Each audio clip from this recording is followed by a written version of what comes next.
नमस्कार, मैं हूं आपके साथ गौरव राजेंद्र। बुलेटिन की शुरुआत करते हैं। हरियाणा में राज्यसभा की एक सीट पर उपचुनाव प्रक्रिया संपन्न हुई। बीजेपी प्रत्याशी रेखा शर्मा निर्विरोध राज्यसभा सांसद चुनी गई और इस जीत पर रेखा शर्मा को सीएम सैनी समेत बीजेपी के सभी नेताओं ने बधाई दी। जीत के बाद रेखा शर्मा को रिटर्निंग अधिकारी अशोक मीणा ने सर्टिफिकेट दिया और इस मौके पर हरियाणा कैबिनेट में मंत्री भी शामिल रहे।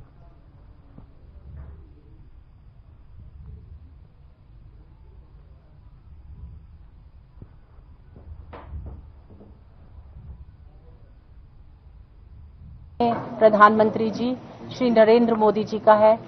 उन्होंने ये राह दिखाई और यहाँ तक पहुंचे हम। मैं उनका धन्यवाद करना चाहूंगी कि उन्होंने मुझे इस लायक सोचा कि मैं पहुंच सकूं राज्यसभा तक। मैं माननीय अमित जी का भी बहुत बहुत धन्यवाद करना चाहूंगी। मैं माननीय नायब सैनी जी सीएम साहब का बहुत बहुत धन्यवाद करना चाहूंगी। मैं मेरे साथ बैठे दोनों महानुभवों का बहुत धन्यवाद करना चाहूंगी। आज मेरे साथ खड़े हुए हैं।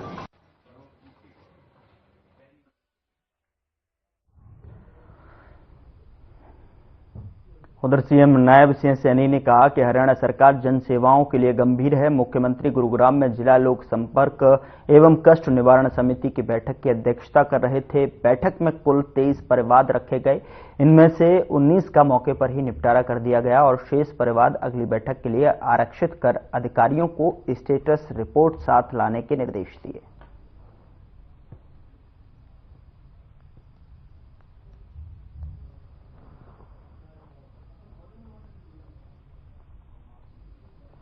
कुल एजेंडे में 23 शिकायतें थी और 23 शिकायतों में से 19 शिकायतों का मौके पर समाधान हुआ है।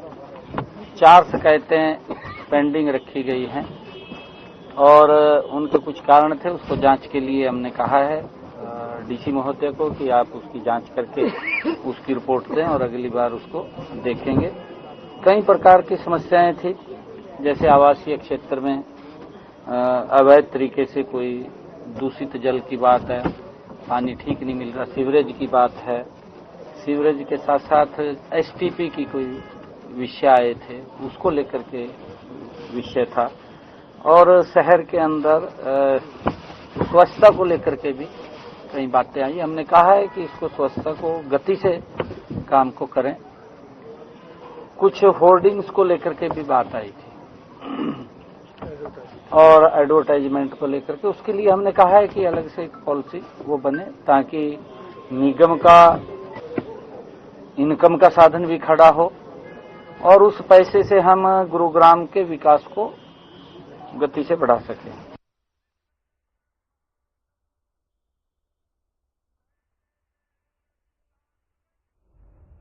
मुख्यमंत्री नायब सिंह सैनी की उपस्थिति में गुरुग्राम में पावर ग्रिड और जिला प्रशासन के बीच एक समझौता ज्ञापन साइन किया गया और इस अवसर पर मुख्यमंत्री नायब सिंह सैनी ने कहा कि वर्ष 2047 तक भारत को विकसित राष्ट्र बनाने की महत्वपूर्ण यात्रा में हरियाणा के शिक्षण संस्थानों के ढांचागत तंत्र विकसित करने के कार्य को गति दी जा रही है। पावर ग्रिड की ओर से यतीन्द्र द्विवेदी ने जानकारी देते हुए बताया कि इस CSR पहला उद्देश्य गुरुग्राम के आसपास रहने वाली बेटियों को बेहतर शिक्षा सुविधा प्रदान करना और महिला सशक्तिकरण की दिशा में आगे बढ़ना है।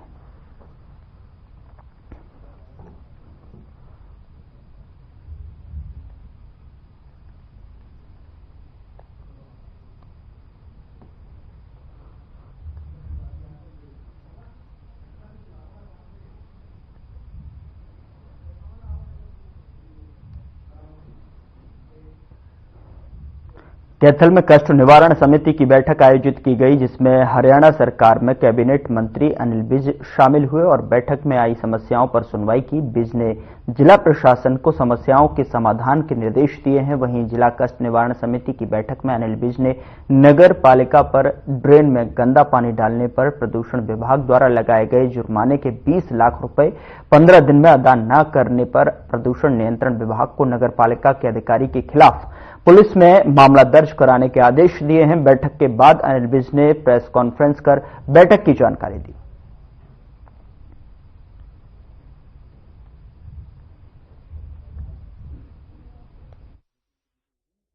जितनी दरखास्तें आई हैं हमने सब में कार्रवाई करी है और मेरा प्रयास ये रहा कि लोगों को बार बार ना लोगों ने, और मैं सब अधिकारियों को भी कहना चाहता हूं कि जब आपके पास कोई शिकायत आ गई है, जैसे यहाँ पर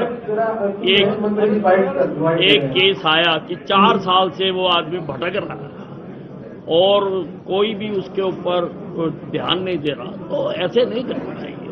हमें कोशिश करनी चाहिए कि फिर वही मैं बात कह रहा हूं कि वो सन्नी देओल है, सन्नी देओल वाला डायलॉग नहीं होना चाहिए कि तरीक पे तरीक लगती है और इंसाफ है। उधर फरीदाबाद से एक दर्दनाक मौत का मामला सामने आया है। बता दें कि फरीदाबाद स्थित ओरिएंट फैन कंपनी में एक कामगार की लिफ्ट से गिरने के कारण दर्दनाक मौत हो गई। इस पूरी घटना का सीसीटीवी फुटेज भी सामने आया है, जिसमें साफ दिखाई दे रहा है कि कामगार लिफ्ट में माल लोड कर रहा था, तभी अचानक लिफ्ट चल पड़ी और वह युवक उसमें फंस गया और लटकते हुए नीचे गिरा। युवक को तुरंत ही अस्पताल ले जाया गया, लेकिन जहां उसकी मृत्यु हो गई। इस मामले में पुलिस ने लिफ्ट को सील करके जांच शुरू कर दी है और पुलिस के अनुसार मृतक का नाम अनिल थापा था, जो ठेकेदार के मार्फत यहां पिछले 6 महीने से काम कर रहा था।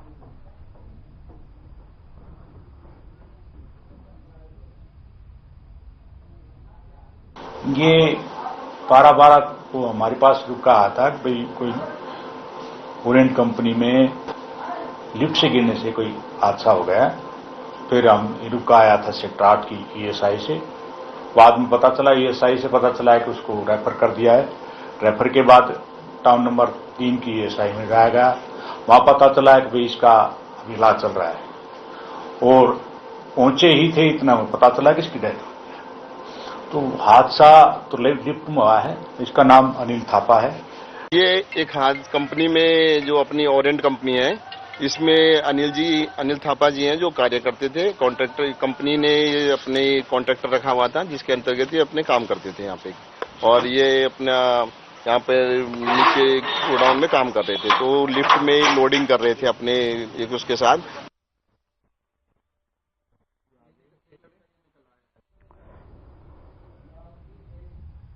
उधर फरीदाबाद में हरियाणा सरकार के दिशा निर्देश पर जनता की समस्या का समाधान करने के लिए जिला स्तर पर समाधान शिविर लगाए जा रहे हैं। वहीं दूसरी ओर तहसील स्तर पर भी समाधान शिविर लगाकर जनता की समस्याओं का समाधान किया जा रहा है। इतना ही नहीं, बल्लभगढ़ के उपमंडल कार्यालय में भी एसडीएम मयंक भारद्वाज द्वारा भी समाधान शिविर लगाए गए हैं। लोगों की समस्या का समाधान करने की कोशिश की जा रही है। तो वहीं आपको बता दें कि इस मामले में एसडीएम मयंक भारद्वाज ने विस्तार से बताया।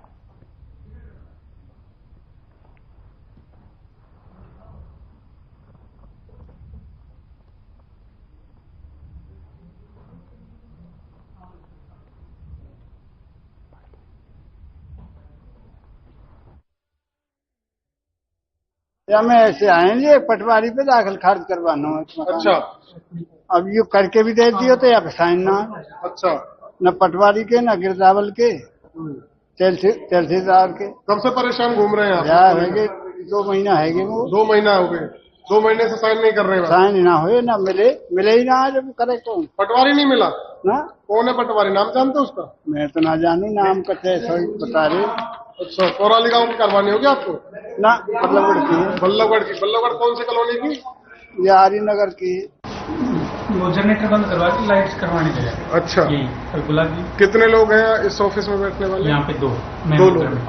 तो कुर्सी तो यहाँ कई लग रही है। वैसे हम 4 हैं यहाँ पे। अच्छा, तो 4 में से 2 प्रतिमा काटते हैं वो डीसी ऑफिस के अंदर सेक्टर 12 में। अच्छा, वहाँ जाते हैं। और बाकी और योगेश। अच्छा, और यहाँ कौन कौन है? मैं और धर्मपाल जी कहाँ फिलहाल? धर्मपाल यहाँ क्यों नहीं बैठे? आप तो बैठे, वो क्यों नहीं बैठे? जनरेटर से लाइट थी ना, अभी तक लाइट आई है तो जनरेटर बंद कर दिया। तो उसमें अलग अलग तरह की समस्या आती है। मेन समस्या तो इंतकाल, म्यूटेशन वगैरह और जो जमीन के केसेस हैं उसके रिगार्डिंग आ रही है। कुछ कब्जा कार्रवाई की भी कंप्लेंट्स आ रही है कि हमें कब्जा नहीं हुआ है, हमारे पास कब्जा दिला दो, इसी टाइप की समस्या आ रही है। कुछ फैमिली आईडी की कंप्लेंट्स आई हैं हमारे पास। एसडीएम साहब, टोटल कितने दिन से चल रहा है ये समाधान शिविर और कितनी शिकायतें आई? समाधान शिविर ये पिछले 1 महीने से चल रहा है। एजेंसी में जॉब करता हूँ सर, मुझे एक कब्जे की रिगार्डिंग नायब तहसीलदार साहब से मिलना था सर, वो मिलते ही नहीं है। मिलते नहीं है? कितने दिन से आ रहे हैं? मैं सर इलेक्शन के बाद से ही आ रहा हूँ, तो मुझे कम से कम 1.5 महीना हो गया, मुझे मिलते नहीं। क्या काम कराना आपको? सर मुझे एक कब्जा कराना था, एक कब्जे के उनको डीसी साहब ने उनको अपॉइंट किया हुआ है यूथ मजिस्ट्रेट। मेरी एक विकास की गली के पैसे आए हुए हैं, 10 लाख की राशि एक आई है, 2,22,000 की एक आई है, लेकिन मेरा विकास नहीं हुआ, गली नहीं बनी। उसके चक्कर में जो नाली बननी है और कंप्लीट है, और मैं काफी टाइम से दफ्तरों में ढूंढ रहा हूँ। एडीसी साहब के मैं भी गया हूँ, एडीसी साहब ने ये मार्क करके दे रखी है एसडीएम को। अब 3-4 दिन हो गए जी ये धाड़ी ढूंढ रहा हूँ। तो एसडीएम साहब मिलते नहीं? एसडीएम साहब तो जो कह रहे हैं कि वहाँ डीसी ऑफिस में, और ये जो सुनील नाम के जो इनके पास दरखास्त आई हुई है, अभी तक कोई कार्रवाई नहीं। सुनील जी से नहीं मिले आप? मिले थे जी, जो कह रहा अभी तो आई है दरखास्त, 2 तारीख की आई हुई है, और मैं मिला है इनसे। हम पटवार खाने में आए हम, और हम अप्रैल से लगे हुए हैं सिर्फ मोटेशन के लिए। अच्छा। और अभी तक हमारा काम नहीं होता। कभी कहते कुछ ये करवाओ, वो करवाओ, लेकिन हमारा समस्या का समाधान हुआ ही नहीं अभी तक। तो एसडीएम साहब समाधान सेवा लगाते हैं क्या? एसडीएम साहब से मुलाकात नहीं की आपने? अभी हमें तो मुलाकात नहीं हुई है। पता नहीं हमको मिलना चाहिए आपको। नहीं, हमको पता नहीं कि भाई ऐसे जो ना सेशन भी लगते हैं। अच्छा। तो एसडीएम साहब से मिलेंगे हम। तो कौन सा पटवारी जो आपको परेशान कर रहा है? परेशान कोई नहीं कर रहा, कहते ये अब ये कमी है, ये कमी है। हाँ, जो भी कमी बता। क्या नाम है पटवारी का? पप्पन है। उधर बजरंग पुनिया ने किसान आंदोलन को समर्थन देने का ऐलान किया है। उन्होंने अपने फेसबुक अकाउंट से वीडियो शेयर कर इसकी जानकारी दी है, और जिसमें उन्होंने लिखा है कि हर जोर जुल्म से टकराना जरूरी है, अगर जिंदा हो तो जिंदा नजर आना जरूरी है। किसानों के समर्थन में 14 दिसंबर को बजरंग पुनिया शंभू मोर्चे पर पहुंचेंगे। राम राम पूरे देशवासियों ने। बड़े दुख की बात है कि आज हमारा अन्नदाता रोड पे बैठा है और उसकी सूझबूझ लेने वाला कोई भी नहीं है। जिस सरकार से हम उम्मीद लगाए बैठे हैं कि वो अन्नदाता की बात सुनेगी, वो अपनी आंखों पे पट्टी बांध के और कानों में रुई दे के सोई हुई है। उनको कोई मतलब नहीं है कि किसान चाहे भूखा मरे, प्यासा मरे या रोड पे मरे, उनको कोई फर्क नहीं पड़ रहा। क्योंकि पिछले 13 महीने हमारे यहाँ पे 750 किसान भाई शहीद हो गए। उसके बाद सरकार ने एक आश्वासन दिया था किसान भाइयों को कि हम आपको जो आपकी मांगे हैं उनको पूरा करेंगे। खबर इंद्री से है, जहां मेन मार्केट की पंसारी की दुकान में भयंकर आग लग गई, जिसमें लाखों रुपए का माल जलकर राख हो गया। बाजार में भीड़ होने से फायर ब्रिगेड की गाड़ी देरी से पहुंची। नीलोखेड़ी से भी फायर ब्रिगेड की गाड़ी को बुलाया, जब जाकर आग पर काबू पाया गया। सूचना मिलने पर पुलिस मौके पर पहुंची। पहले दुकानदारों ने खुद से ही आग बुझाने की कोशिश की, लेकिन आग बहुत भयानक लगी हुई थी और फैलती जा रही थी। फायर ब्रिगेड की मदद से कुछ समय बाद आग पर काबू पाया गया।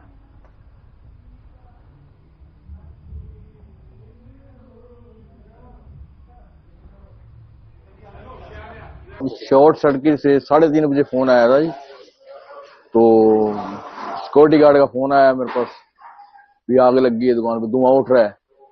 तो मैं आया शॉप पे, मैंने जैसे ही शटर उठाया तो साथ साथ आग लगनी शुरू हो गई। तो शॉर्ट सर्किट से ही हुई है। फायर ब्रिगेड को फोन किया, फिर पुलिस को फोन किया, फिर पुलिस भी आ गई मौके पे। तो फायर ब्रिगेड 3:30 बजे का फोन किया हुआ है, 5:30 बजे आई। बस ये रात को कोई शॉर्ट सर्किट हुआ होगा, उसके कारण ये आग लगी है। ये गीता मंदिर और गुरुद्वारे के बीच में हमारी बहुत पुरानी दुकान है, और मेरे भाई राजेश सिंटू जी को फोन गया और उन गार्ड का, तो घर से आए तो आग बहुत ही भयंकर रूप ले चुकी थी। अब फायर ब्रिगेड को आने में, बिड़ी गलियों के कारण, तंग गलियों के कारण फायर ब्रिगेड को आने में थोड़ा देर लगी। तो अब आग के ऊपर काबू पाया जा चुका है। तो अब देखो, नुकसान तो बहुत ज्यादा हो चुका है, सारी दुकानें बिल्कुल स्वाहा हो चुकी है। 10 से 15 लाख रुपए का नुकसान लगभग हुआ ही है। आज सुबह 4 बजे हमें सूचना मिली कि इंद्री के मेन बाजार में राम मूर्ति जी की है पंसारी की दुकान, काफी पुरानी दुकान में किसी कारण से आग लगी। जिसकी सूचना पर मैं और मेरा स्टाफ पहुंचा।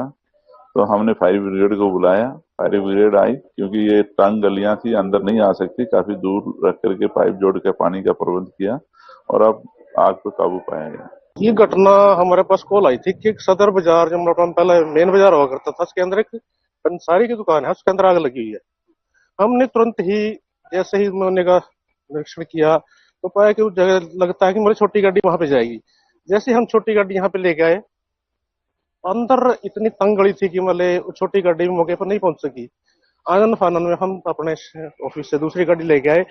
दूसरी गाड़ी भी मतलब कहीं भी लगने की सिचुएशन में नहीं थी। तो हमने पाया कि चारों तरफ निरीक्षण किया। चारों तरफ निरीक्षण करने के पश्चात ही हमने गाड़ी को सुरक्षित स्थान पर लगाकर गाड़ी में 4 लाइन से 5 लाइन फौज की बिछाकर काबू किया है। आग अभी तो कंट्रोल में है, खतरे से कोई नुकसान नहीं है।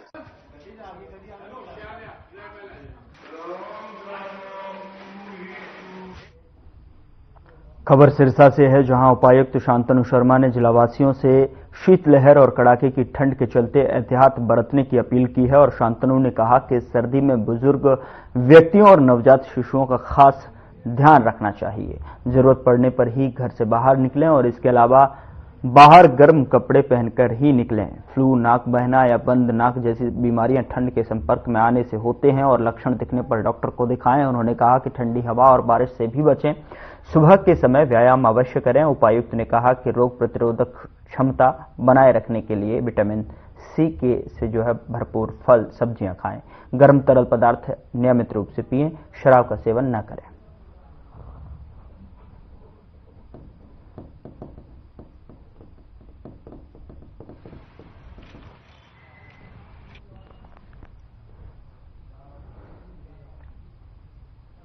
उधर अंबाला उपायुक्त ने किसान नेता जगजीत सिंह डल्लेवाल के अनशन को लेकर उपायुक्त संगरूर को पत्र लिखा, जिसमें उन्होंने जगजीत सिंह डल्लेवाल को उचित मेडिकल सहायता प्रदान करने का अनुरोध किया है। किसान नेता के स्वास्थ्य अपडेट में वजन गिरने का विषय सामने आया था। वहीं प्रस्तावित 14 दिसंबर के दिल्ली कूच, अंतर्राज्यीय सीमा और जिला अंबाला में कानून व्यवस्था के उचित प्रबंधन को लेकर पत्र लिखा गया।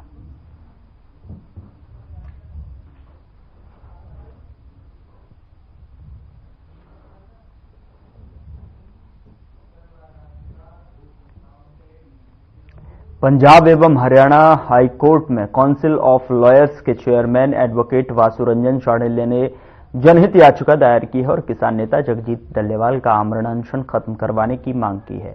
उन्होंने कहा कि जगजीत सिंह डल्लेवाल के जीवन को बचाने के लिए तुरंत कदम उठाएं और उन्हें आवश्यक चिकित्सा सुविधा सरकार उपलब्ध कराए। वासु रंजन ने याचिका में मांग की कि वर्तमान कानून और व्यवस्था की स्थिति को सुरक्षित रखने के लिए डल्लेवाल को तत्काल सहायता उपलब्ध हो। स्वास्थ्य में दिक्कत के कारण अशांति हो सकती है। साथ ही उन्होंने कहा कि डल्लेवाल की नाजुक हालत को देखते हुए मामले की सुनवाई जल्द करने के लिए हाईकोर्ट से मांग की है।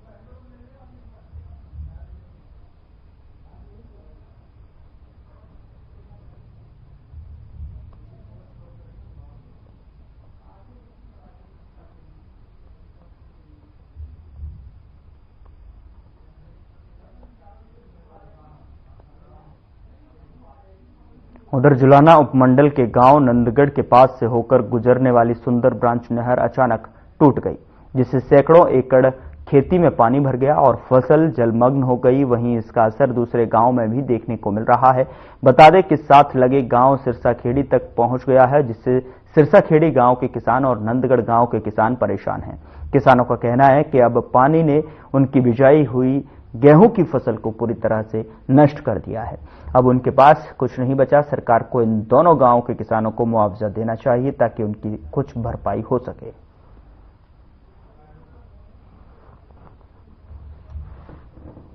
नंदगढ़ में तो कम से कम भी 800,000 एकड़ में पानी है फिलहाल, और उसके साथ साथ में 450 से 500 किले एकड़ में सिरसाखेड़ी में पानी भरा हो चुका है और बढ़ने लग रहा है सिरसाखेड़ी में। और भी किसानों को जी घना नुकसान है, 100% नुकसान है।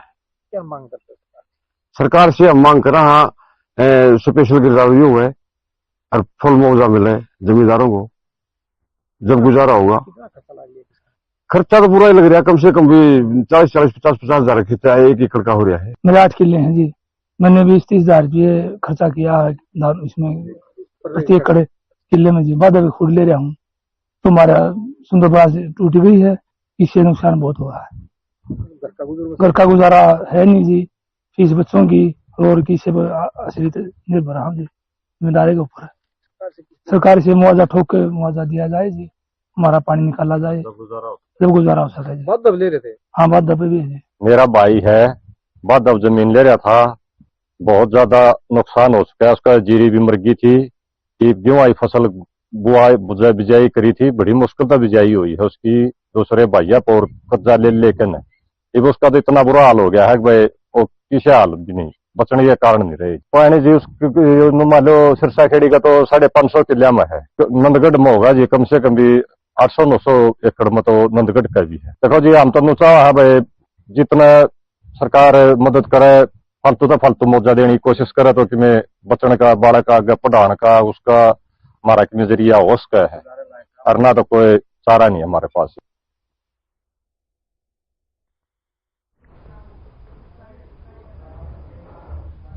फिलहाल बुलेटिन में इतना ही। नमस्कार।